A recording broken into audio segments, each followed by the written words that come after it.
All right, so today is December 17th. Me and my wife just got back from a 4-night cruise yesterday. We cruised down to Cozumel for a few days. So I didn't have any cell signal or internet, which was nice. But when I got back in town yesterday, I was scrolling through Facebook because I follow a few fishing groups locally here and just wanted to see if there's been any good reports. And I happened to see that a few days ago there's a lot of people having success surf fishing on the beach. A lot of black drum caught, some really good pompano caught, and a few good redfish caught as well. So I know that was a few days ago, so maybe I missed out on all the fun and the fish isn't running as well, but just based off seeing those reports when I got back in town, I really wanted to come out here and give that a try. I don't beach fish or surf fish a lot. Typically I will do it sometimes during the spring because we have a really good spring run with the pompano. But you can have some good days out here during the fall. There is a little bit of a run or a migration during the fall. Now granted, we're very, very late into fall. I think there's a few more days until it's officially winter time. But again, you know, I saw those really good reports from a few days ago, so I figured I'd come out here and at least try it for one day. So that's what we're gonna get into today. All right, so we made it out to the beach. I'm gonna be putting out 3 of my surf rods. For beach fishing or surf fishing, you use a lot longer rods so you can get a real long cast and get your bait way out there where you need to. You don't also wanna cast them too far out. You can put 1 or 2 far out, but you want to make sure you at least put 1 in close as well. You never know if the fish are going to be running between that first sandbar and the shoreline, or maybe further out closer to you know, past that first sandbar. So there's 2 types of weights you can put on for surf fishing. There's these I think they're called spider weights, don't quote me on that, but they have these claws and they hold in the sand really, really well. I only use these if the surf was more rough. As you can see, it's a beautiful day out here. It's light wind, minimal surf, pretty calm. So I think I'll use the other type of weights you can use, which are pyramid weights. And I'm gonna keep it light for surf fishing, 2 to 3 ounce pyramid weights. They hold in the sand pretty well for conditions like this today. All right, so for bait today, I'm just going to use some dead shrimp from the bait shop, and then I'm also going to tip our hooks with Fishbites, the Easy Ghost shrimp. Fishbites like a synthetic bait. Some people do fish with just Fishbites, but I actually like to pair it with real bait such as shrimp or sand fleas. It attracts more attention, gives out more scent, but the main reason why I like to use these is it helps actually hold the shrimp better on the hook. Sometimes when you're surf fishing and you sling a bait out there, your shrimp might fall off when you're casting, or while it's sitting in the surf, it might come off or get picked off a little bit. But if you tip it with Fishbites, these Fishbites hold really well on the hook. So if you put the shrimp on first and then the Fishbite, that Fishbite kind of holds that shrimp on the hook and keeps it secure. All right, so we got 2 shrimps. What I like to do is pinch the head off and then peel it a little bit as well. The reason I take the head off is because I can actually thread this shrimp on here to help keep it secure on the hook and also hide the hook. And then you don't have to peel a shrimp. Some people don't, but a lot of people do. I'm guessing the reason for peeling a shrimp is it lets that scent out a little bit more. But I just always known to peel the shrimp, so that's what I do, and it works for me. And then I've cut up some of those Fishbites I was talking about into little pieces. So once we thread the shrimp on, we'll tip the hook with these Fishbites. All right, so the rig I have on most of the rods is a Pompano rig. So it has like a little float and a hook. One's about midway up, so it holds in the mid water column, and then we got one down here that holds closer to the bottom, and then we have our weight that sits on the very bottom. This is called a Pompano rig, or like a double drop rig. think it's probably called a couple of things, but mainly a pompano rig. You can buy these pre-made at the bait store. That's what I do. If I was exclusively a surf fisherman and I was fishing a ton on the beach all year, I would probably make more of my own rigs to save a little money. But like I said, I don't do beach fishing much, so I'd rather just get a pre-made pompano rig, a quality one, and then I'm good to go. Real simple and easy. It's already, like I said, it comes pre-made, and you just tie it on your main line with a swivel. So what we're gonna do is thread this shrimp on the hook.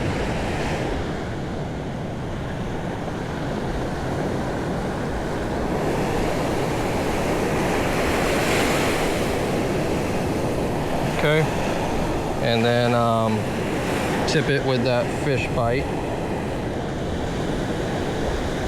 And there we go. We got a shrimp threaded on the hook with a fish bite tipped at the end. And we're just gonna do that to the same one down here.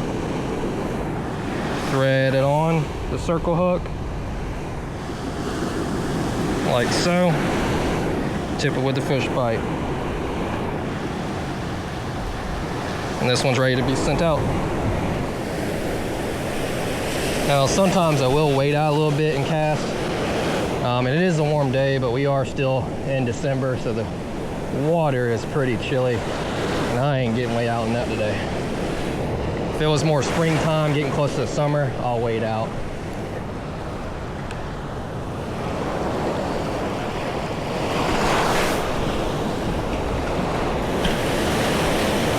All right.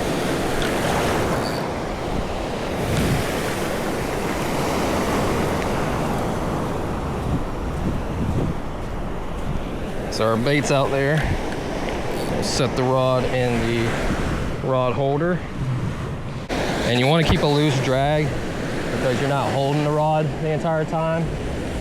So if a big fish picks it up, you don't want it to yank out of the rod holder or break your line or anything like that. So you keep a real loose drag so it can pull the line out really easy to give you time to run to it and pick up the rod to fight the fish. And then I want to keep my line tight so that way I can help see the bite a lot easier and know when to come and pick it up. But we'll put the other rods out and we'll wait and see if one of these rods get hit. All right, so we got 3 rods out. It's a beautiful day out here. It's December 17th and it's in the 70s. Light wind, no clouds in the sky, sunny. Water looks pretty clean. That's Florida for you. I live in Pensacola, Florida, so I'm out here on Pensacola Beach, and we'll see if we get any good bites today. So for those of you that may not live here and you just come here to visit and enjoy the beach, this is a great way to get some fishing in and still hang out and enjoy the beach. This is kind of lazy man fishing, really, unless you know the fishing bites real hot and you're having to cast a lot and run a lot and change out baits. But really, I mean, if you're just gonna come out here and hang out and enjoy the beach, you might as well put a few rods out and see if you get any bites while you're doing it. Oh, we got a hit.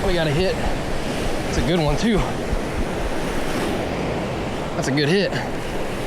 Oh yeah, we're on.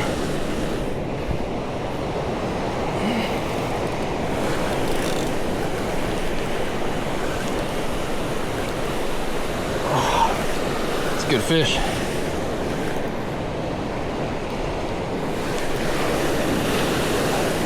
This is the rod I had in closest to the beach too. So that's what I'm saying. You don't always have to get your bait way out there. You can keep it close to the shoreline and get some good fish. You got something good. He's running up and down the beach.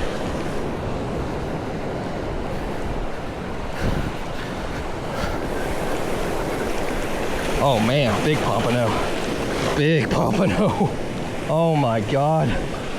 Holy cow. Oh my God, that's a whopper. That is a whopper of a pompano. I haven't caught that big of a pompano in a long time.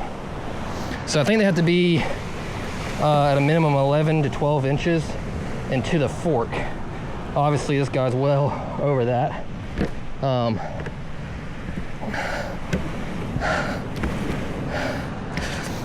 Now to the fork means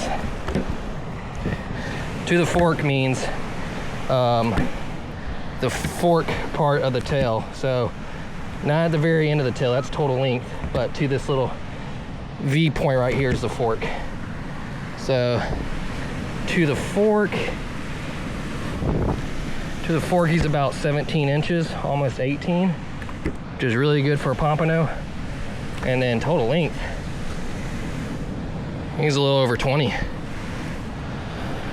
little over 20 inches total length, but just an absolute unit of a pompano. He ain't skinny either, he is fat.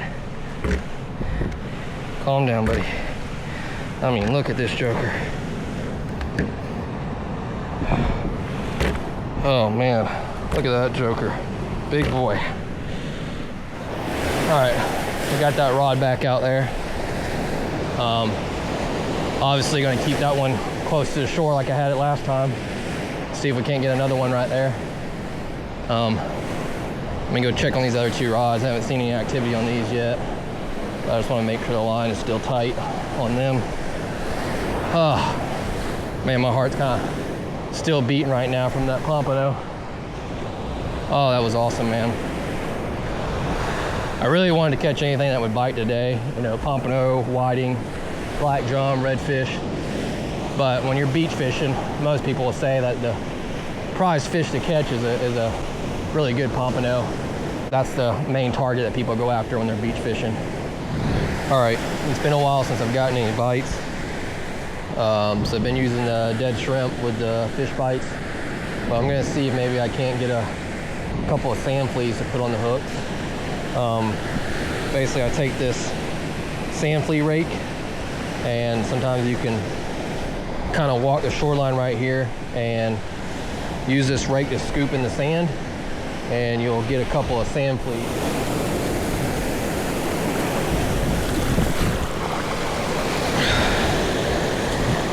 Oh yeah, I think we got some. Got one big one. This is a sand flea, little crab. This is a bigger one. You preferably want a little bit smaller ones for pompano.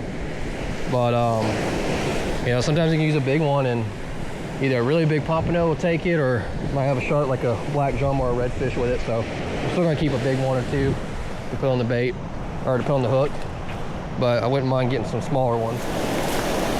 Now, I'm not an expert at catching sand fleas, but you'll see this little, I don't know, a little spill out where the water kind of comes in the middle and flushes back out. That's typically where I'll try to use the sand flea rake.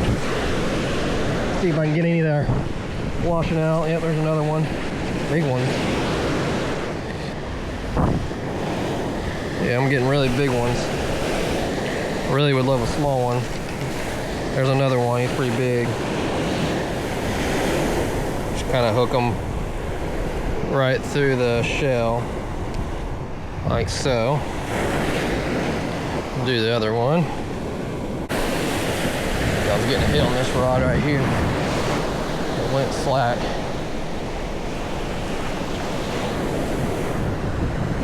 Yeah, this rod's real slack. We might be on.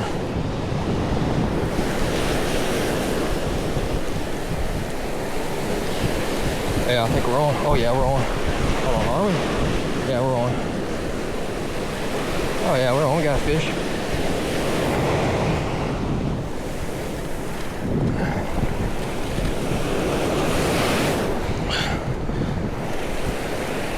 Another pompano. I think he's a keeper too.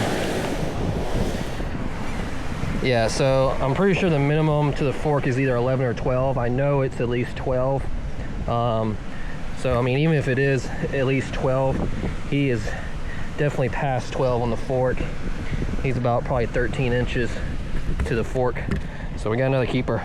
That was kind of funny because I was just talking about switching to sand fleas because it was been a while since I got any bites on shrimp.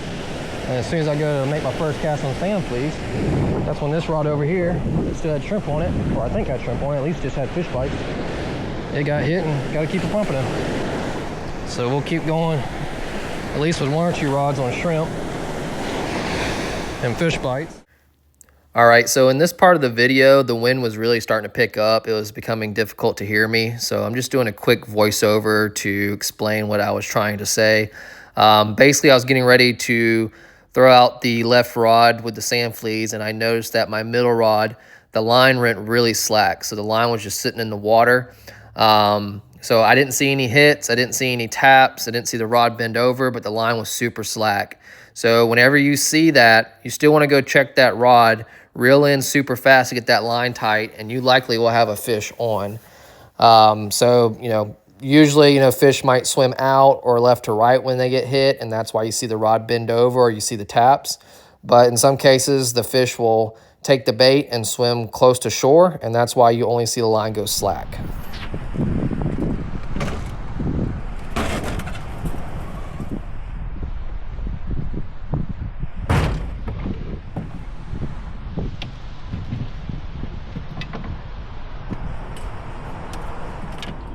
All right, so I ended the day with those 2 Pompano. Didn't get anything after that. So got 2 keeper Pompano, and one of them was a stud. It was a big one, so it was definitely worth the trip. Even if I caught just that 1 Pompano, I'm very happy with that one. That's probably one of my biggest Pompano. Like I said, I think I've caught 1 or 2 Pompano that may be a little bit longer in length, but I don't think I've caught one that I just caught that's that long in length, but also, fat and hefty. So it was a big one. I'm happy with it. We're gonna go home and cook them up.